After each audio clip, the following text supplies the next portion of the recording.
অন্তর থেকে পুরোপুরি।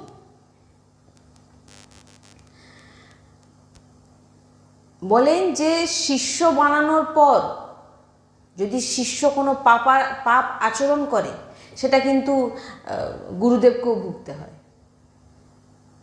তেমনি স্ত্রীকে ছেড়ে দিয়ে ভাববেন আপনি ভক্তি করবেন, কোনোদিন পারবেন না। সে যদি জ্বলে আপনিও জ্বলবেন। অতএব তাকে ভালোবাসুন।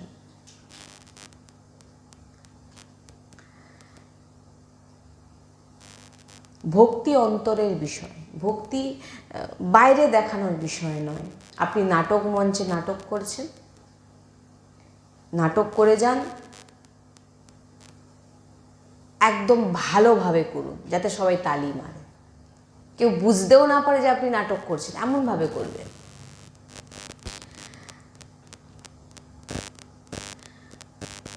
গৃহস্থে আছেন, কেউ যেন কোনো রকমভাবে আপনাকে না বলতে পারে আপনার ভক্তির জন্যে আমার সংসার নষ্ট হয়ে যাচ্ছে। ভক্তি কখনো কোনো কিছুকে নষ্ট করে না, গড়ে। বুঝতে পারছেন? তাহলে ভক্তি অন্তর দিয়ে করুন। দিনরাত রাধা রাধা রাধা রাধা জপ করুন। যদি কোনো গ্রন্থ পড়তে হয় নিজের ঠিক টাইম বেছে নিন, যে টাইমে পরিবারের থেকে আমি হয়তো দূরে আছি, কোথাও অন্য স্থানে আছি, মানে মোটামুটি যে কোনো উপায় আপনি করতে পারবেন যাতে সেটা যেন তারা যেন বাধা না পায়।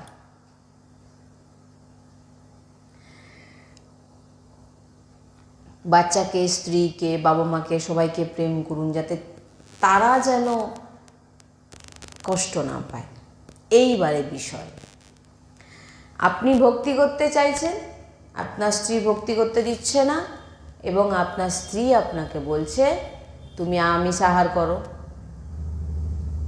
এবারে প্রশ্ন এটাতে এসেই যাচ্ছে না, যখন আমি এখান থেকে আপনাদের বলছি যে স্ত্রী যেটা বলছে শোনো, স্ত্রীকে ভালোবাসো, তাহলে স্ত্রীর এটাও আবদার থাকতে পারে, বা স্বামীরও এটাও আবদার থাকতে পারে যে তুমি কিন্তু নিরামিষ খেতে পারবে না। এসে যাচ্ছে তো এটাই। তো এখানে যেটা আমরা শুনেছি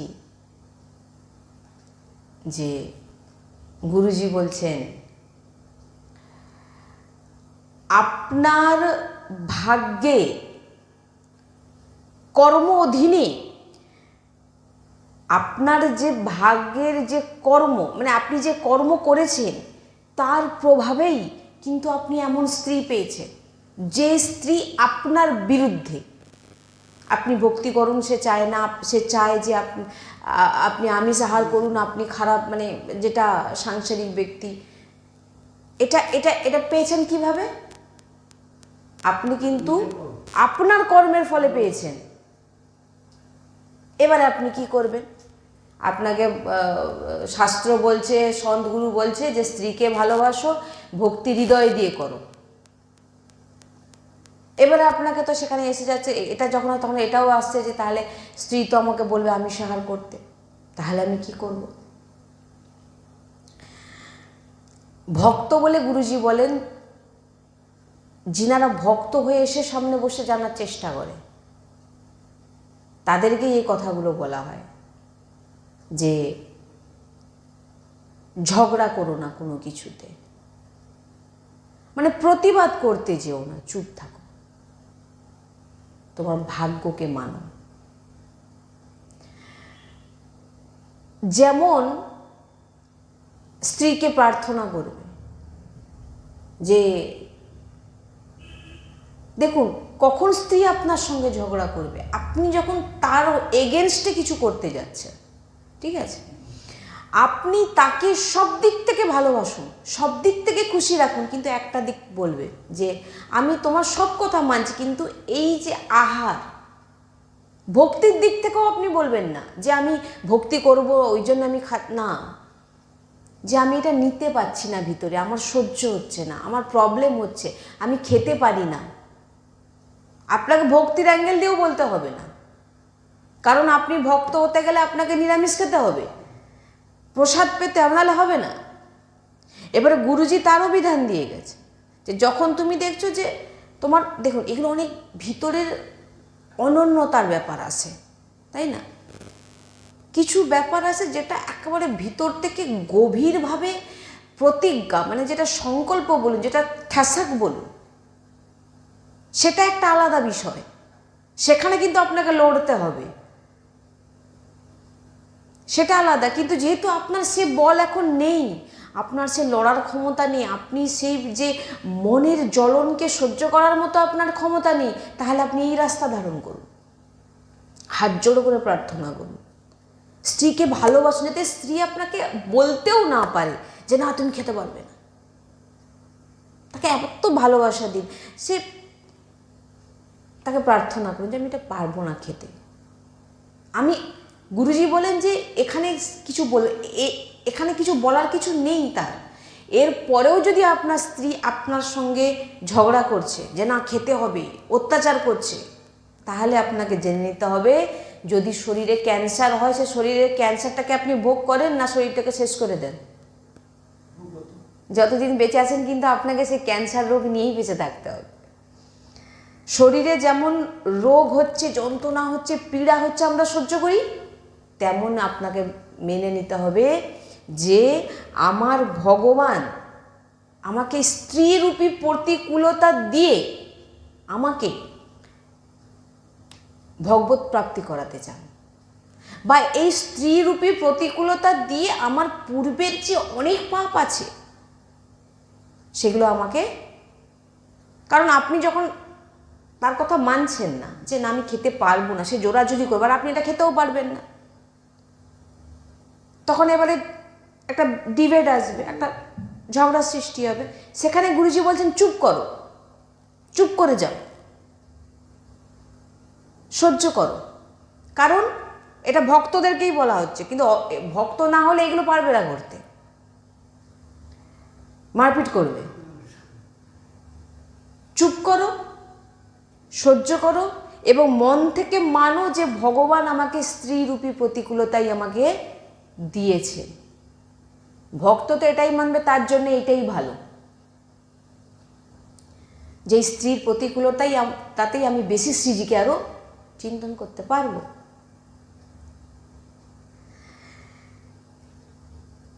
রোগের মতো ভাবুন স্ত্রীকে। কি বললাম? যেমন যাকে আপনি বাদ দিতে পারবেন না, আপনাকে কিন্তু সেই রোগকে সহ্য, আপনার যদি কিছু একটা যন্ত্রণা হচ্ছে, আপনি তো এটা কেটে ফেলে দিতে পারবেন না, না, সেই যন্ত্রণা কিন্তু আপনাকে সহ্য করতে হবে, চেষ্টা করবেন, ওষুধ খাবেন যদি কমানো যায়। সেই রকম স্ত্রীকেও সেইভাবে, যদি আপনার বা স্ত্রী শুধু নয়, এটা যদি বিপরীতও হয়, আমি দুটোভাবেই বলছি, সবার জন্যই এটা, যে স্বামীও যদি ওরকম করে তাহলে স্ত্রীকেও বুঝে নিতে হবে এটা আমারই কর্মের ফল আমি ভোগ করছি। কারণ আমাদের কর্মের ফলে কিন্তু আমরা সব কিছু পাই। আমরা অনেক দিন আগে একটা বিষয় চর্চা করেছিলাম, এই যে পুত্র যখন কুপুত্র হয়, কেন কুপুত্র হয়? কারণ যে কুপুত্র তোমাকে আজকে কষ্ট দিয়েছে, এক সময় তুমিও কুপুত্র থেকে তাকে কষ্ট দিয়েছো। এগুলো সব কর্মের প্রভাবে চলছে, আর এগুলো শুধু ভক্ত সৎসঙ্গের মাধ্যমেই জানতে পারে, এবং ভক্তরাই একে মানে সামনাসামনি করে সেটাকে সহ্য করতে পারে, যেটা আর কারোর মধ্যে নেই।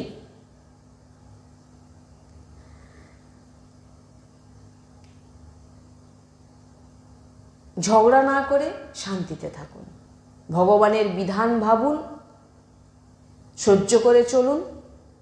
আর যদি আপনি ভজন করেন ভিতর দিক থেকে, চুপচাপ ভগবানের বিধান ভেবে স্ত্রী বা স্বামীর অত্যাচারকে সহ্য করেন। অত্যাচার মানে দেখুন একটা কথা, আমাদের শাস্ত্র এবং আমাদের গুরু যে কথা আমাদের বলে গেছেন মানে যে একজন, ঠিক কথা, আগে এটা বলি, নাহলে এরও বিপরীত মানুষ মানে প্রশ্ন তুলে ফেলবে। একজন রোগী, মানে তার এমনই হয়েছে যে তার যে পেটের ভিতরে মোটামুটি মূত্রথলির কিছু নালি কেটে, মানে ডাক্তার ভুলে কেটে দিয়েছে, যার জন্য তাকে অনেক দিন প্রচণ্ড পরিমাণে কষ্টে ভোগ করতে হয়েছে। সে এসে গুরুজিকে জিজ্ঞাসা করছে আমার এত বড় ক্ষতি করেছে, আমি কি তার নামে কেস করব?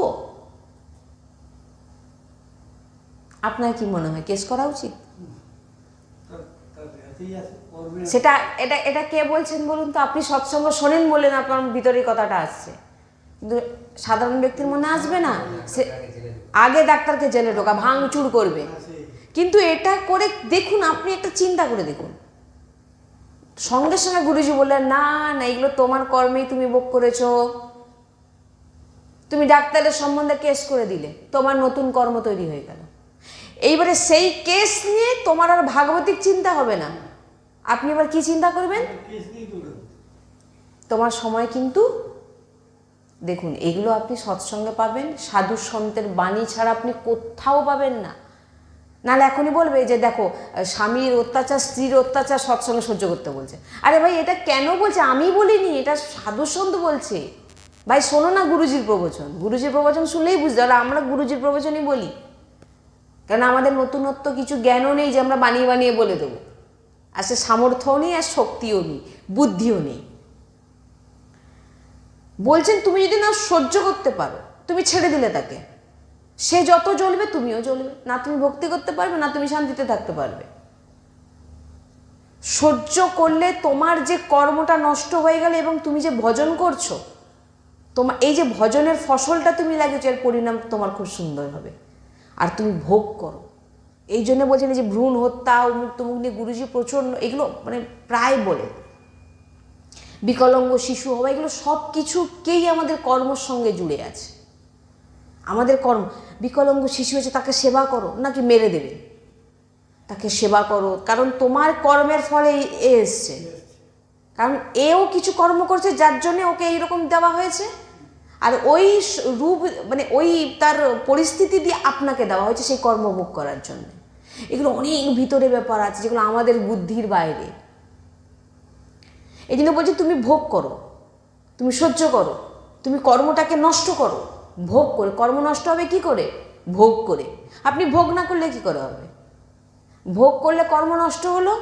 আর এই যে আপনি কষ্ট সহ্য করেও ভজন করছেন, এটা কিন্তু আপনার এরপরের যে ফসলটা একেবারে আর কোনো খারাপ হবে না। তাই জন্যই বলছেন যে স্ত্রীকে বোঝান যে আমি তো আমিষ আহার করতে পারছি না, তুমি যেটা বলবো আমি সব তোমার জন্য করতে রাজি, কিন্তু আমি আমিষ আহার করতে পারবো না। আশা করি যদি প্রেম দিয়ে বলেন, ভালোবাসেন, তাকে কোনো সময় দুঃখ না দিয়ে থাকেন, সে মানবে। আর তারপরেও যদি না মানছে, তাহলে জেনে নিতে হবে যে এটা আপনারই কর্মফল, আপনাকে কিন্তু ভোগ করানো হচ্ছে।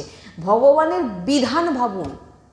তা বলে আমি বলছি না খেয়ে নেবেন, এটা আমি বলছি না, খাবেন না, ভজন করুন, এবং সে যা যা বলছে চুপচাপ সহ্য করুন। যা যা করছে চুপচাপ সহ্য করছে, স্বামীর দিক থেকে হোক বা স্ত্রীর দিক থেকে হোক, দুদিক থেকেই হোক, কিন্তু আপনার নিষ্ঠা আপনি সরাবেন না। আর আপনার ভক্তি বাড়বে কোথা থেকে? আপনার আহার যদি না শুদ্ধ থাকে, আপনি ভক্তি জীবনে মন থেকেও রং চড়াতে পারবেন না। কিন্তু আপনাকে সেই প্রতিকূলকে সহ্য করে আপনাকে ভজন করতে হবে। আর আপনি যখন প্রতিকূলকে সহ্য করে ভজন করবে, ওই ভজন আপনার পরিবারকে পাল্টে দিতে বাধ্য। রামজির চরিত্র যদি শোনেন, সেখানে পুরো বুঝতে পারবেন। তিনার স্ত্রী এমন ছিলেন, মারতেন ধরে। তুকারামজি সন্ত, অনেক বড় সন্ত হয়েছে, মহাভাগবত বলতে পারেন।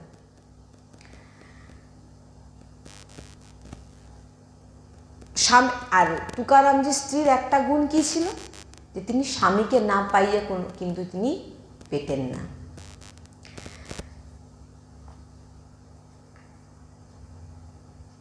তুকারামজি চারিদিকে বসে বসে ভজন করে। দেখুন, আপনার আন্তরিক ভজন আর আপনার সহ্য আপনার পরিবারকে কিভাবে পাল্টে দিতে পারে, সেটা আপনি দেখুন। আপনি বলছেন না আমার স্ত্রী আমার কথা শোনে না, আমার স্ত্রী আমাকে আমিষ খেতে বললাম। আরে ভাই তুমি সহ্য তো করো, তুমি একটা ভজন তো করো, তুমি নিরামিষ খাবার তো, আমিষ খাবার তো কোনো প্রশ্নই আসছে না এখানে, এটা কোনো স্পষ্ট বলে দেওয়া হয়েছে।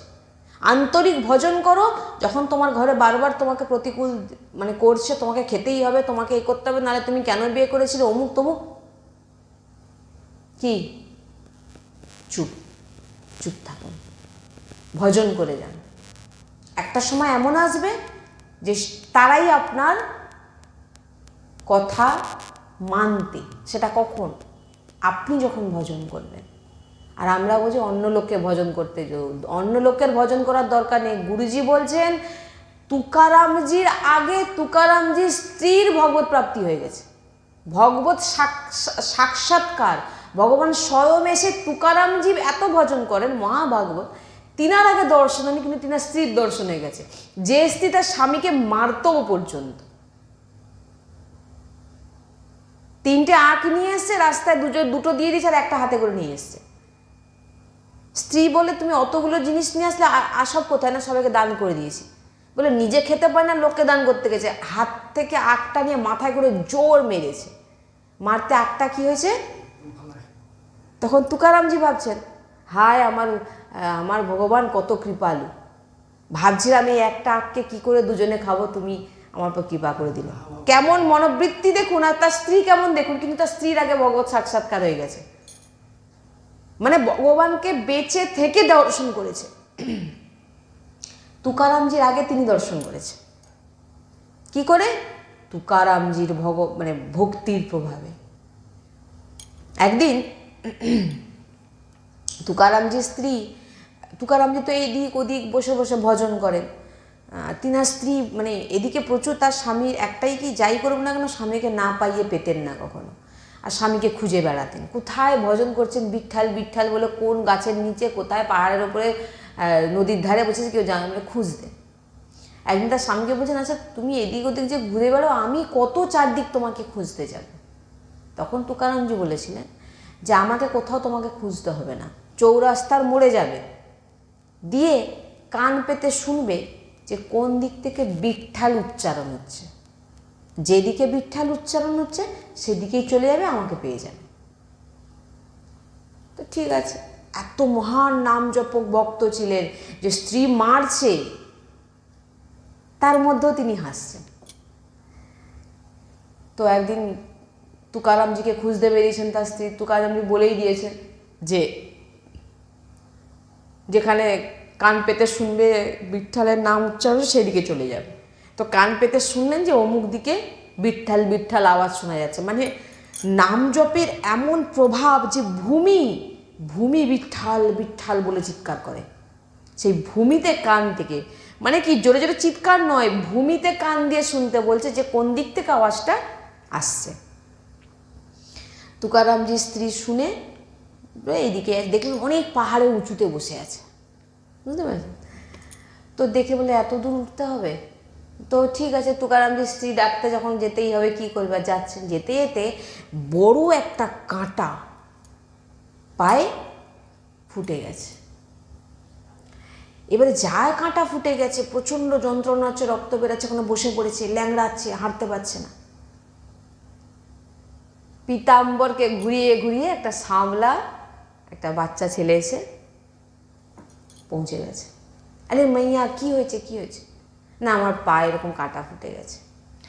ভক্তের যে প্রভাব, ভক্তের যে ভক্তের জন্যে, ভক্তের নাম বাড়ানোর জন্যে, ভক্তের যে প্রভাব বাড়ানোর জন্যে ভগবান কী করলেন, তুকারামজি যে ভগবানের মানে তার ভক্তের, তার স্বামীকে মারতেন, সেই কাঁটাকে হাত দিয়ে বার করতে পারতেন, কিন্তু হাত দিয়ে বার করেননি তুকারামজি।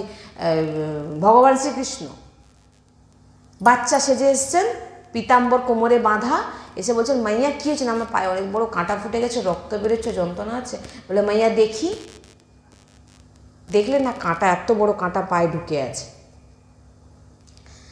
ভগবান কি করলেন? হাত দিয়ে তো টেনে বার করতে পারতেন না, কি করলেন? দাঁত দিয়ে টেনে বার করলেন।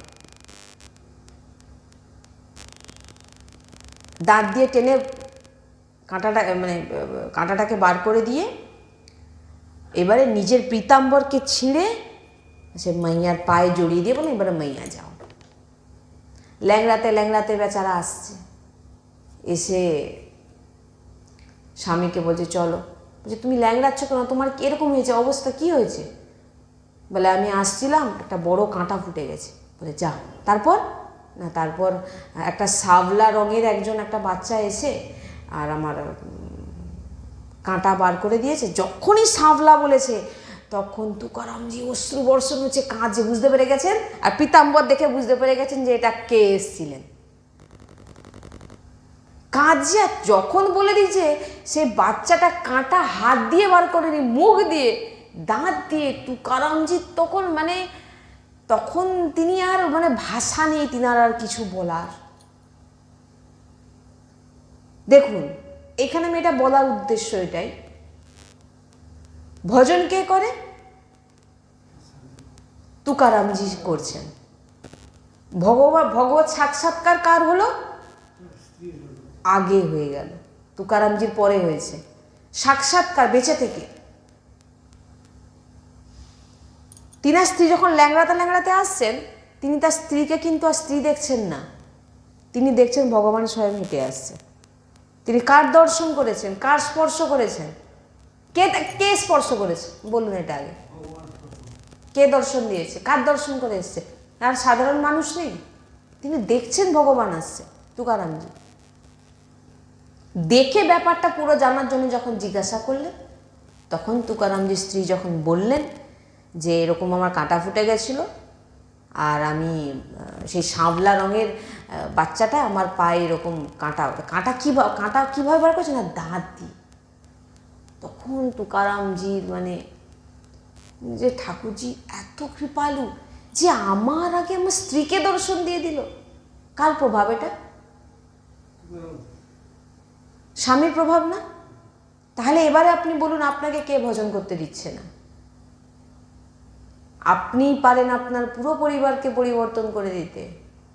আপনিই পারেন আপনার পুরো যে প্রতিকূল পরিস্থিতিকে সহ্য করে নাম জপ করে আপনি পুরো পরিবেশকে পাল্টে দিতে পারেন। আপনার মধ্যে সে ক্ষমতা আছে, এরকম অনেক আছে। তাই নিজের মনকে ভাগবতিক করে নাও, তাহলে তুমি সবাইকে ভাগবতিক দর্শন করতে পারবে।